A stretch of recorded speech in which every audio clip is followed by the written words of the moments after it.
I was married. I'm going to start another conversation about Russell because I saw some things happen today that you guys know about. Tell me about the gazebo. The The gazebo that they brought into town and the band went into. Oh, the bandwagon, Yeah, the bandwagon, yeah. This is about the time they would bring it in, like around Memorial Day. And they would set it up, and Jim Borcherding would come and connect the electricity to it so it lit up. And then people would come to listen to the music. And it would be the school and your band. popcorn popper was right across the street. street. Yep. And you could smell it all over town, that popcorn. Yeah. And she would pop the corn. And then I would stand on the street and sell my popcorn. And how much was popcorn? A nickel. A nickel, I think. A nickel. A nickel or a dime. And you had a popcorn maker from the store, or you personally? A big one. A big one. Like they have in movie theaters. Right. And you'd make popcorn every Saturday night. And every Wednesday night. What was Wednesday night? Wednesday night was band night. And the bandwagon was sitting in Main Street. Yeah. And it'd be all local people that played in the band. And it could be any age or anything. And then I'd always make popcorn. And on Saturday night too. And on Saturday night too. Yes. Yeah. And Saturday nights. And then as I got older in high school and things, and I would run the movie machine and sell my popcorn at the movies on Saturday nights at the town hall. At the town hall we were at. Mm-hmm. So you guys would have a movie in that town hall. Right. But it's not the same town hall. It was a different town hall, but in the same place. Yeah. It's the same place, but it was just a little bit different at that time. Yeah. This is almost new. This is much newer. And what year was that popcorn machine going? Is that 1954? No, before that. It was before that. Yeah. So it was really early. Because I was already married in 54. Okay. So it would probably be from like... I suppose I was 14. Probably from like about 1949. Yeah. Through that. Yeah. Through 50. Wow. And then tell me about 4th of July. In that small 4th of July. You picked the field that you think you could see the most in. Because we didn't have fireworks in town. No. But lots of towns did. And I think we watched the Marshall ones. Yes. They would drive to where you could see it outside, of course, and pray for no mosquitoes, but that was ridiculous. Yeah, that's for sure. They would always bite. And you got a cap gun and sparklers, ran up and down the street. That's all you did. Yeah. For 4th of July. Yeah. Was there a special band that night too, or? I can't remember. I don't remember that so. There was. No. Oh, and those snakes that you set on fire on the sidewalk. Oh, yes, that's right. Yeah. And then when did the store close? 1957. 1957. Mm-hmm. And then where did you go to work? She was already I was already married. married. She might have been in Turkey. You were living in Turkey. No, he was in Turkey. I was in Tyler. Okay. I was staying with his grandparents. Okay. With Jerry's grandparents. And when was your first child born, Myrna? 1956. 1956. You had a baby in 1957, and he was in the military. Yeah. And you were staying with his parents. His grandparents. Grandparents. Mm-hmm. Because he was stationed in Turkey. Okay. Yeah. And when did you move back to Russell? 1972. Okay. So that yellow house. No. We lived in the corner house first. the corner house When where Butch and Paul live? right across from Butch and Paul's. Oh, really? Yes, we lived in that house first. The White House, Mm-hmm. right next to Gravis. Right. I lived with Mom for a little while, and then we moved into that house. I got it fixed up and got it finished, and then we moved in there. And then we were there for a few years, and then LP Hanson's house became available, Uh-huh. and they wanted to sell it. I think she had died, and LP wanted to sell it. And that's a bigger house. Mm-hmm. Yeah. 3-bedroom. Yeah. Yeah. Whereas that little White House wasn't that big. It was 3 bedrooms. It was 3 bedrooms. Mm-hmm. Yep. And tell me about the apple tree. The apple tree that was in back of Bernice's? Oh, it was over at Thelma's. No, it was right in the right-hand corner of the garden. She had that apple tree that her brother had made for her. That he had grafted all these different kinds of apples on there, and some of them grew and some of them didn't, but they were all different kinds and they got ripe at different times. And it never got very big, but it had apples. But I forgot about that. yeah, and actually the blossoms would blossom at different times too. The branch would be different. But did he work for Gurney Seeds or Burpee? I can't remember. I don't remember. Yeah. Anyway. I don't remember. And one time he brought like purple carrots. Purple carrots? Yeah. Seeds for purple carrots, and she planted them, but nobody would eat them. I don't remember that either. Now I want to ask you something, because it's always escaped me. She had a whole basement full of pickles. Yes. That nobody ate, and she would make pickles every year, mm-hmm. and not throw any away. She never threw anything away. I know, but there was a shelf after shelf of dill pickles. Right. And she didn't make good dill pickles. So. No, she did not.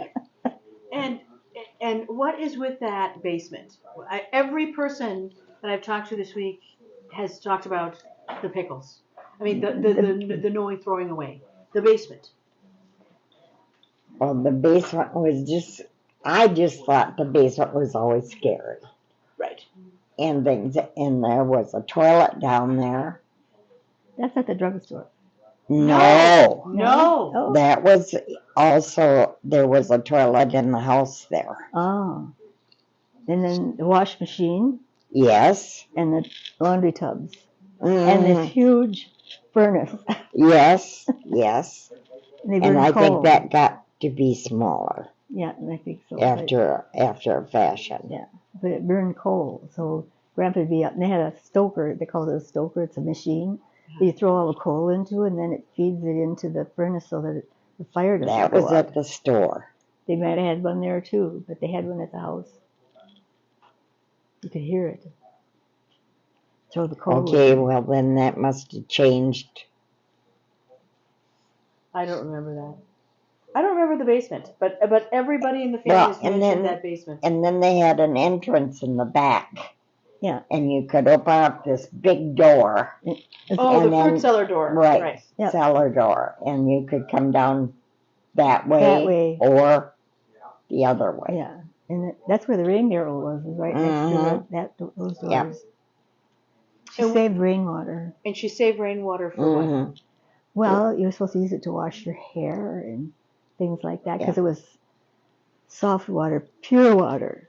Yes. Otherwise, we had to go across to the next door to the pump to get water to wash clothes with. And then we'd fill the boiler and bring it back to the house, to our little house at the station. We had to bring water back there. Ma put it on the kerosene stove and heated it up, and that's what she used for washing clothes. And what year was that? Well, she had hot water by the time I realized anything. So they put in a hot water heater there, and they had running Yeah. water. But Hot water heater in her house or at the store? in her house, In store always in had. the place at the gas station. Yeah, where Bill and Marie lived. Okay, well, now we're in a whole nother house here. Yeah. Yes. So Bill and Marie lived where? They in the lived gas at the station. gas station. But Not Wayne's gas station. No, the one across the street. The one The original across. gas station. The original gas station was Mhm. across the street. Yeah. And that became where Bill did all the repairs and stuff? Yes. Oh, so that was a gas station first. Yes. Yes. And then My dad took care of that when Bill come back home from the army. Okay. And then Bill took over the mechanic work. And Dad helped too, but And he run the gas station. then they got the drugstore. Yeah. And then they got the drugstore. Yeah, and I think that was in 1943. Okay, that was your birth. Hmm. Right. But that had nothing to do with it. No. But you know what I remember about her not throwing anything away is the closet in that in the back bedroom where Bill slept. Yeah. She never took anything out of there. You couldn't even get in there.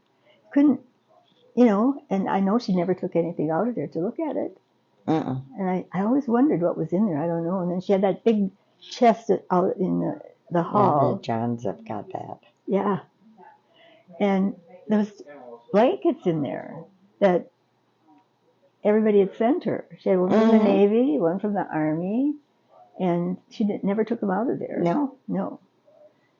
So they were really nice wool blankets from the various services. Well, you're talking about the long chest. Yeah. Oh, I was talking about the white chest that was in the front bedroom. Yeah. That's the one that John's got. Good.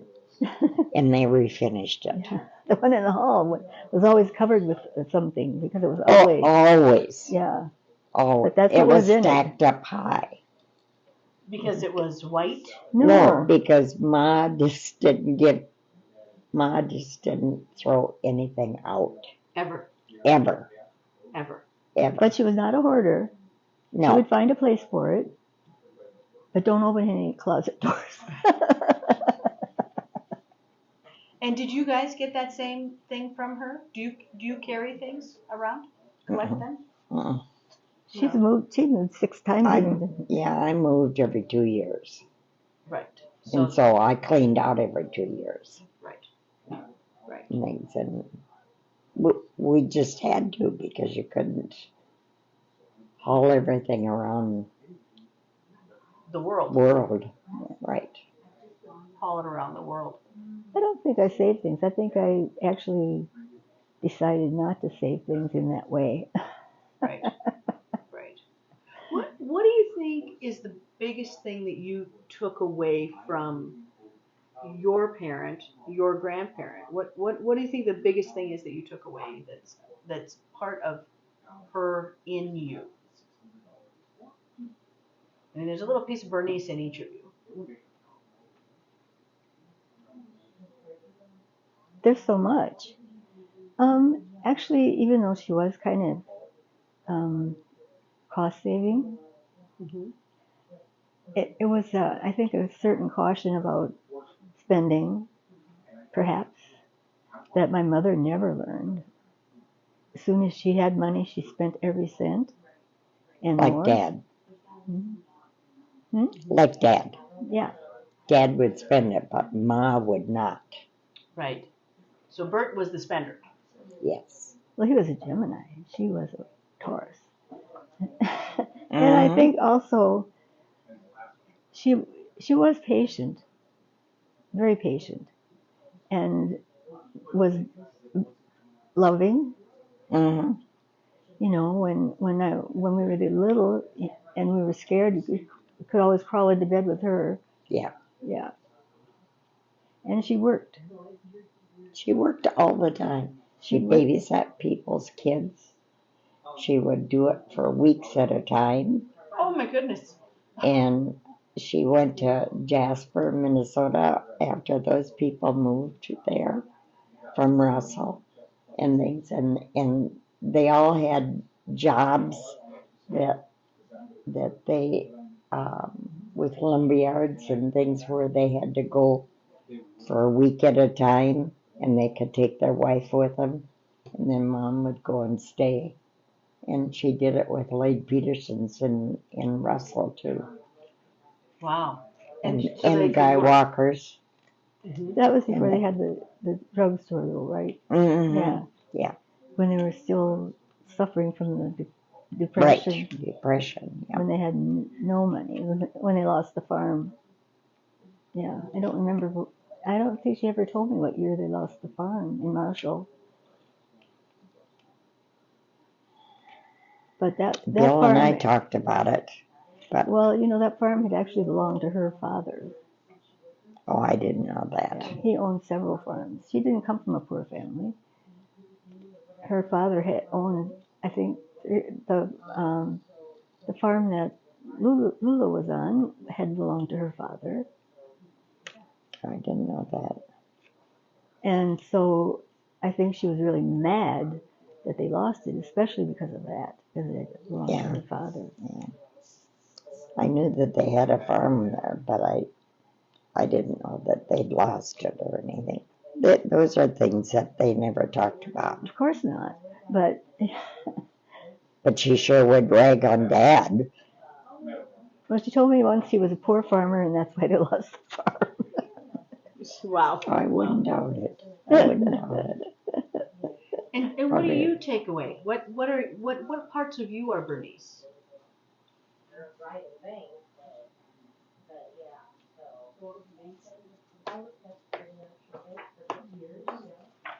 God, I can't even think of anything. Other than you learn to get along with a difficult man. Yeah, but Well, but you worked all the time. no, I did not. I did not work the first 20 years of our marriage. Well, from my perspective, you were always busy. Your hands were always busy. Well, you had yeah. a store in the house that you were always making something. Well, yeah, but that's not working, not earning money. Well, there was a store in front of your house. No, that was fun. That was just a hobby. Yeah, yeah. And Grandma Bernice did a lot of, I don't remember her ever knitting. She did a lot of crocheting.